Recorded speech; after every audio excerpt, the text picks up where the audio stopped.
Rok 2025 bol pre mňa rokom plný kilometrov, zážitkov a chvíľ, ktoré vo mne zostanú ešte veľmi dlho. Každá jazda priniesla niečo iné, niekedy šlo o kamarátstvo, niekedy šlo o dobrodružstvo a niekedy šlo o samotu a mňa samého v tom. Tohtoročné cesty ma zaviezli od slovenských riek až po americké veľhory, od MTB trailov až po cyklotrasy okolo Balatónu. A tak som sa rozhodol spraviť malú rekapituláciu mojich top 5 jazd v roku 2025. Tak sa pohodlne usaď a poď si so mnou zaspomínať, prípadne sa inšpirovať čo s rokom 2026.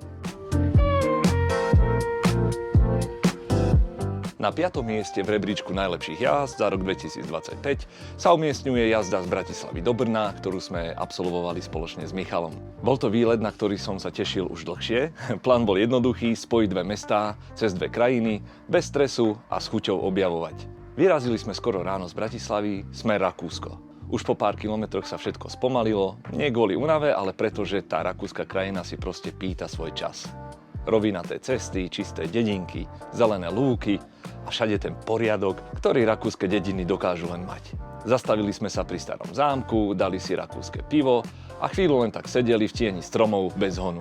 No došlo však aj na tú menej romantickú časť jazdy a to bol nikdy neutíchajúci vietor. Celé desiatky kilometrov, protivietor, išli sme s pocitom, ako by nás tlačil naspäť do Bratislavy. Každý meter sme si museli zaslúžiť a nebudem klamať, niekedy to bolo poriadne otravné.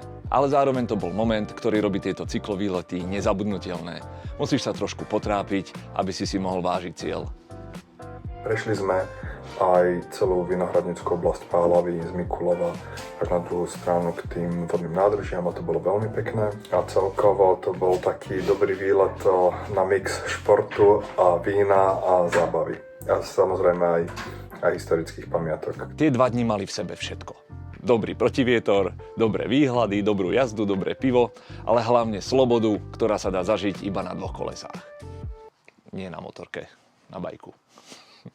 Na 4. mieste je jazda vo floridskom Fort Lauderdale, kde ma vytiahla moja kamarátka Rosie.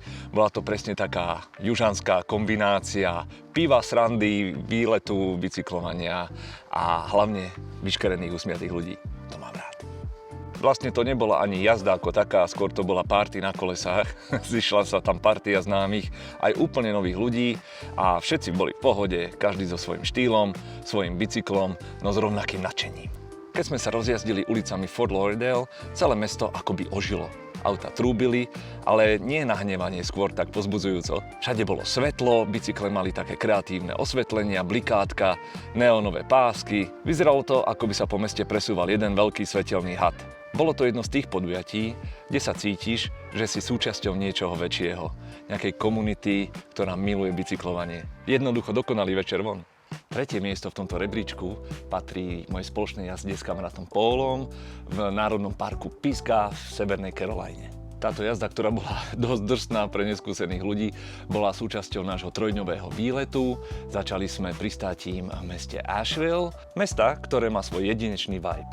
Je plné barov, fantastického jedla a remeselných pivovarov. No a potom prišiel ten najlepší moment pred samotnou jazdou a to bolo požičanie bajkov v The Hub, čo je taký sen pre každého bajkera. Ak existuje niečo také ako bicyklo a nirvána, tak toto bolo ono. Na trail sme vyrazili pod gíčavou modrou oblohou bez jediného mraku, všade jesenné listy okolo. No a pustili sme sa dole po Buttercup Trail, ktorý bol taký rýchly, technický, ale zábavný. Presne ten typ trailu, ktorý ti po dojazde vykúzli úsmev od ucha k uchu.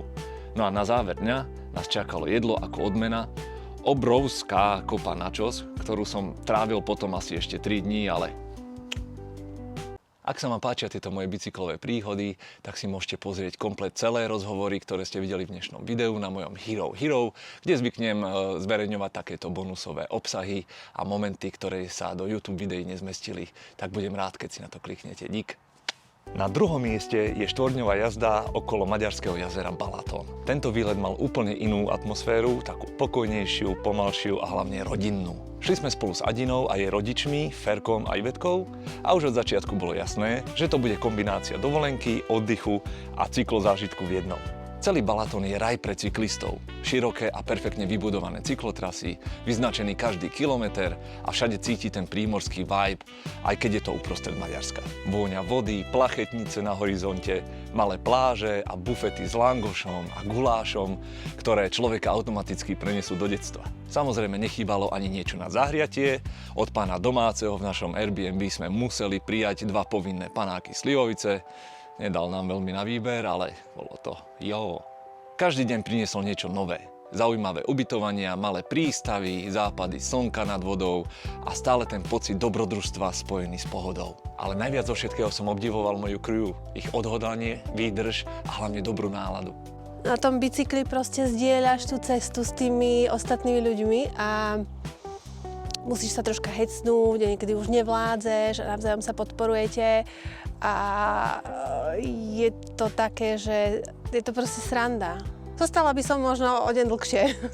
Nešlo tam o rýchlosť, ale o spoločne strávený a dobrý zážitok a ten nám ten Balaton teda naložil. A na prvom mieste mojich top zážitkov na bicykli v roku 2025 sa umiestňuje moja solo jazda zo Slovenska až do Chorvátska. Táto jazda bola pre mňa niečím viac než len cyklovýlet. Bola to výzva, dobrodružstvo a zároveň charitatívna akcia. Počas 3 dní som zbieral peniaze pre bystrický útulok Bystrická mačačáreň a spolu sa nám podarilo vyzbierať viac než 2000 eur. To je niečo, čo ma dodnes naplňa obrovskou vďačnosťou. Byť 3 dní sám so sebou pre mňa znamenalo obrovskú skúšku, ale zároveň aj výbornú psychohygienu. Každý kilometr mi ponúkal niečo nové. Tiché maďarské dedinky, nekonečné polia, ktoré sa tiahli až po horizont a miesta, kam by som sa inak nikdy nedostal. Celý čas som šiel popri Dunaji, do Mohaču som sa prepravil kompou a keď som konečne dorazil na chorvátsku hranicu, tak pri pohľade na dopravnú tabuľu s nápisom Republika Hrvátska som sa bez rozpakov objal s chladným kovom. Bol to čistý pocit víťazstva a úľavy. Cesta späť odtiaľ síce priniesla zo pár komplikácií, už tradične, výluky na železnici, prestupy, zmätky, ale aj nečakaný darček v podobe krásnej podvečernej jazdy na bicykli cez Budapešť pri západe slnka. Aj keby som to plánoval, tak takto dokonale by som to nevymyslel. Táto jazda pre mňa symbolizuje vlastne celú sezónu 25. Bola tam aj sranda, bolo to aj ťažké, malo to nejaký hlbší zmysel a presne preto to si zaslúži prvé miesto. Rok 2025 mi teda znovu pripomenul, že bicykel nie je len dopravný prostriedok, ale je to nástroj na spoznávanie sveta a hlavne seba samého. Ďakujem všetkým, ktorí ma počas roka podporovali, jazdili so mnou, písali, komentovali a zdieľali moje cesty. Vidíme sa v roku 2026 na ďalších zaujímavých a dobrodružných jazdách a dovtedy hasta pronto.